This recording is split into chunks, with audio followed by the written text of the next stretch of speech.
The clip we're going to look at today comes off of Interviews Volume 6. And it's probably the most fun Dennis Hopper interview, or one of them. Hard to say the most fun, but Arsenio and Hopper grooved heavily on the July 18th, 1991 appearance where he's promoting the premiere of Doublecrossed on HBO. This is the era of movies getting released on HBO and Showtime and Cinemax, and some of them never get released on many formats. Doublecrossed is a rare film. I literally just sold my Laserdisc of it this week on eBay, and it's one of those films you can't get too many places. Hopper also talked about Paris Trout. If you haven't seen that one, he was nominated for Emmys for it. Tells a great Sean Penn Madonna story while making The Indian Runner, and gives his version of Spike Lee's Jungle Fever. It's not what you think, people. Or maybe it is with Dennis Hopper. So, enjoy Hopper on Arsenio, July 16th, 1991. Guest is one of Hollywood's most popular and outspoken actors. He's a very successful director also. He currently stars in a new HBO movie, Doublecrossed, which will be airing this Saturday. Please welcome Dennis Hopper.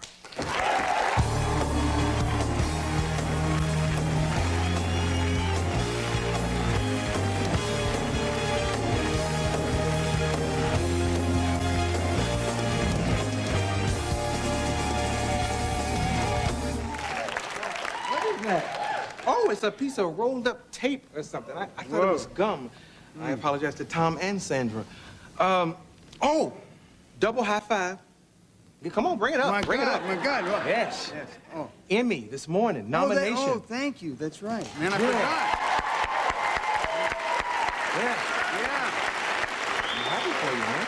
Wow, it's amazing. I'd forgotten all about it coming out here. You know what I like about it is a lot of people are doing Showtime and TNT and HBO specials, and they're getting the respect that they deserve, regardless to where they are. It's good work, and they're getting noticed. Yeah, you know, it's amazing because Sidney Poitier, in the category I was in today, Sidney Poitier, John Gielgud, James Garner, Chris Walken, and myself. That's really a heavy... That's really nice, because most of these guys are movie guys, you know? Yeah. TV is changing. It's a lot. Yeah, changing a lot. Yeah. Wow. Tell them about the guy you play in case they didn't see it. Oh, whoops.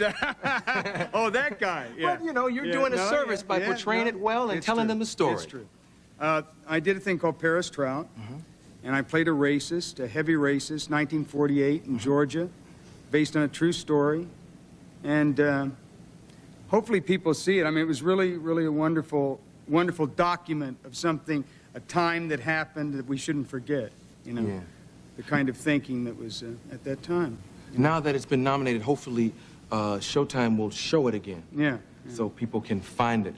Do people ever come up to you and mention, like, early work, like Chainsaw Massacre? Yeah, that's late night in the drive-ins, you know, late night when I go to get shop, you know, in my neighborhood, in the hood, where I live in Venice. Oh, yeah. You know, I go to the boys' market down there, 24 hours.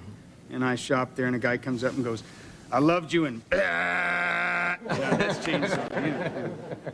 Then they asked me if I got the rubber doll from River's Edge in the truck. You know, I do that. You know? Yeah. People mention Blue Velvet a lot? Yeah. Oh, yeah, they do that to you? A lot of that, yeah. Give you that. Got a lot of signs, you know. Yeah. Your people who handle you didn't want you to do Blue Velvet, right? Yeah, they said this character has no redeeming qualities, which... he didn't, you know, he really doesn't. But probably very few of your characters do. Yeah, this is true. This is true. Absolutely. You have a point there. What can I say? Let's talk about the guy you did in Blue Velvet.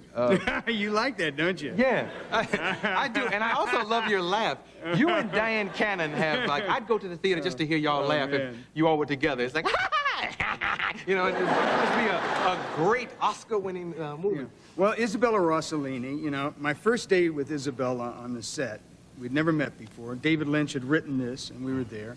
And that day, I guess I can do all this. Okay, well, hi, America. So anyway, she got naked in front of me and spread her legs, and I got on my hands and knees in front of her with a mask, talking to my mother. You know what I mean? Yeah. So, like, that's a weird day, you know? Sort of like, you know, a hard day of playing volleyball on the beach, or something like that. I mean, Yeah. I don't know. I think what's funny is 8 people clapped. The rest was like, what's wrong?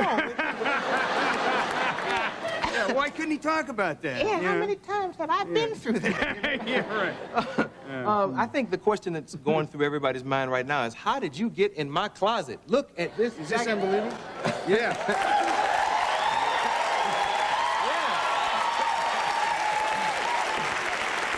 This is a Japanese designer named Ray, and Ray, yeah, and she's the owner of Comme des Garçons, which actually shows in Paris, the clothes. Yeah. But I went and did a little modeling for her. Really? Yeah, she doesn't like models, obviously, you know. So I ended up in this pretty, you know. Yeah. I would buy a jacket if he came down the runway and said, we'll be right back with Dennis Hopper.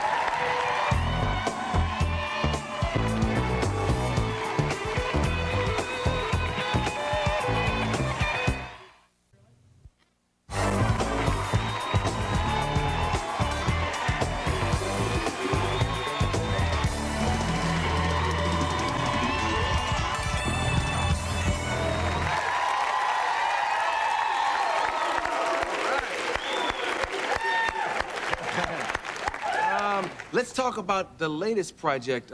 It's going to be on HBO, right? Yeah, Saturday night at 8 o'clock, and it's 5 times this month. And it's called Doublecrossed, but it's actually the story of Barry Seal. And Barry Seal was the largest drug dealer. Well, he wasn't a dealer, he was a supplier. He had 40 airplanes. He made about $25 million a year for 5 years that they know about, smuggling in cocaine. Yeah. And he never used the product. He just brought it in, and he got busted, and he became an informant for the United States government. And he identified the Medellin cartel for them, and that there were planes landing in Nicaragua and being refueled there by the Sandinistas, and was killed in 1986 in Baton Rouge, Louisiana, where he was from, by some guys from Medellin cartel came and blew him away with machine guns. You made a note when you were talking that he never used the product. Is that common or important for us to know? Well, I mean, he was never involved. That's why I tried to say that he was not a dealer. He never really saw the effects of what he was doing. He was a guy that was fired from being the youngest pilot for big airlines. He was the youngest 747 pilot when he was 25 years old. He was fired because he was smuggling guns to Castro Cubans and anti-Castro Cubans at that time. And so he went down to sell airplanes and got involved in all this, in dealing cocaine. But he never saw what had happened to it. When he found out what was really going on, he became an informant. And it's an interesting story. I'm going to get off this because it's a hard one to explain, really. Before we get off of it, let's look at a clip. I don't think we need to set it up. It's always like, well, here's a guy and a plane and some coke.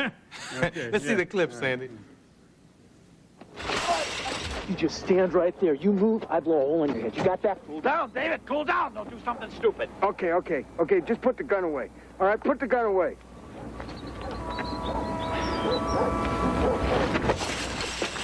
You don't tell me what to do. You don't call me an amateur. Now, maybe I know who your Oka is, and maybe I don't, huh? It's Ochoa. It's Jorge Ochoa, and he's the biggest supplier of cocaine to America. He's the head of the Medellin cartel. And if you're so damn good at your job, why in the hell don't you know who he is? Because I heard plenty of crap from scumbags like you before, Seal. Maybe you're full. Yeah? Maybe you're a amateur.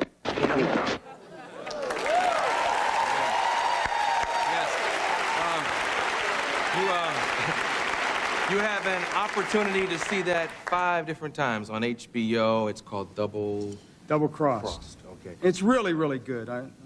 It's really good. Okay. It's about a real person, which is hard for me to get into, but it's really good. It's a strong story. He usually tells the truth when he comes. Last time, y'all didn't believe him, and the Showtime thing won an Emmy nomination, so this time you got to check it out on HBO. Yeah, we'll check it out. Yeah. Oh, I found out something about him today that I think very few people know. Jungle Fever is a sequel, huh? Oh, God. Tell them about that, because I why thought me? that was very interesting. Okay. Your research department, Bill, called me and said, "Isn't it true that that you were in the first Jungle Fever? Did Spike Lee get that idea from you?" And I went, "How did you find that out?" Anyway, yes, my first breakdown, my first step to recovery. When I was a major drug and alcoholic user, I flipped out on a picture in Mexico called Jungle Fever, where I'd gone to play the head of the DEA. And I was sure, I was only using a half an ounce of cocaine a day and drinking like, like a half a gallon of Bacardi rum, and they invited me down to play the head of the DEA in Mexico. So I was convinced that this was it. They finally had caught me, and they were going to kill me in Mexico. So I did everything I could possibly do when I got there, and then they cut me off, and I shorted out completely and went crazy and went for a nude walk. What, you mean in the jungle. The stage manager, something said, no more coke and... Yeah, yes, right. The production decided that my manager had called, and they decided that no more alcohol, and no more drugs, and we'd have him clean when he arrives. Well, you can't just sort of cut somebody off because everything short circuits, Yeah. You don't have it anymore, you know what I mean? And and I started seeing things. I think I saw my mother there. It was World War III. Everybody was a hologram, and I took off my clothes because I knew naked they wouldn't kill me, and I walked through the jungle, My best friend was a boa constrictor, you know what I mean? Oh, yeah. I had a rock in one hand, and I was walking down the highway knowing they couldn't kill me if I didn't let go of the rock, I was fine. So I ended up back walking on the wing of an airplane and back in the States locked up like this saying, "Ooh, Jungle Fever, that was a hell of a movie, wasn't it?"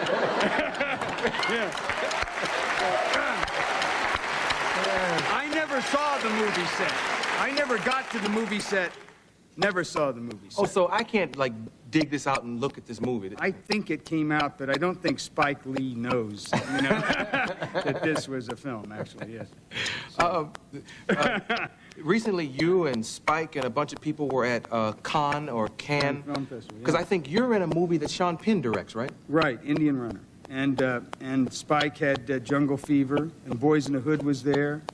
It was a good, and Harlem, what's the Harlem picture? Rage? Rage in Harlem, right. They were all there in Cannes in competition. It was wonderful, man. Yeah. It was really a good festival. Yeah. Sean is a friend of yours? You. Very good friend. Yeah. And I heard Madonna was there also? Yeah. Now, is that like baking soda and vinegar? It's weird, because Madonna's a good friend of my wife's. And so, we were on the yacht with Madonna going to her. She had her picture there also. So we were on the way to that. And then we went to a nightclub afterwards. And at the nightclub, Sean showed up. So I went over to Sean's thing, and then suddenly I was sitting between Madonna and Sean. That was interesting. That was real interesting. I became this beard. My beard grew longer and longer and longer. It was very weird, yeah. And then they started arguing, and then they split, And it was interesting. Yeah. Yeah. I'm lucky to be alive, you know that? I mean, for a lot of different reasons. Yeah. Maybe. Thank God for life, huh? Yeah. I always forget to ask you, when you're here, well, at least in the last 8 or so months, how's your baby? My baby's beautiful. He's 10 months old now, Henry Lee. And he's great, man. He's just really cool. He's so happy and so innocent, and he's just wonderful. Yeah. All the veterans are getting one last shot in. Warren! Yeah. Warren Beatty is having a baby. Yeah. Man's never married and he's having a baby. That's interesting. 55 years old. That's great. Well, congratulations, Warren, wherever you are. Yes. Really. Jack just had a baby. Nicholson just had a baby. Oh, really? Yeah, it's terrific. Guys are coming around. Yeah. That's good. That's good. You're married and happy and everything? Yeah, Catherine's great. Yeah, she's back there somewhere. Back in the green room. Yeah, that's good. She's terrific. I appreciate you stopping by once Listen, again. you're great, man. Oh, thank you, man. Lovely, man. Thank you. Saturday night, HBO Doublecrossed. Double-crossed. Yeah. We'll be right back with Alex Winter.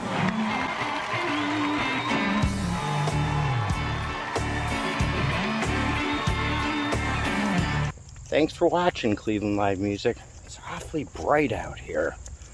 I'd click on another one of my videos.